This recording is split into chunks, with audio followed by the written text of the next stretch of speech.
جب روزہ شروع ہوا تو ہر شے حرام ہوگی، بیوی بھی حرام ہوگی، خامد بھی حرام ہوگا، ہر شے حرام ہوگی۔ ایک دو واقعات اس طرح اوپر نیچے آئے کہ میرے رب نے سارا نظام بدل۔ ایک اور بدو آ گیا، یا رسول اللہ میں تو مارا گیا۔ آپ نے کہا کیا ہوا؟ کہ میں روزے کی حالت میں بیوی کے پاس چلا گیا۔ آپ نے کہا اچھا تو غلام آزاد کر۔ کہ میں غریب بندہ کہاں سے غلام آزاد کروں؟ آپ نے کہا تو پھر 60 مسکینوں کو روٹی کھلا۔ کہنے لگا میں آپ مسکین ہوں، میں کتوں روٹی کھواؤں؟ آپ نے کہا اچھا پھر 60 روزے رکھ۔ کہنے لگا ایک روزے آئے کم کیتا 60 روزے کتوں؟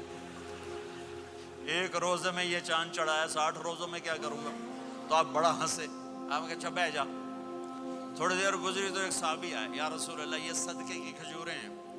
تو آپ نے او بھائی کتنے ہیں؟ جی بیٹھا چوریا، یہ لے جا اور مدینے کے 60 غریبوں کو دے دے۔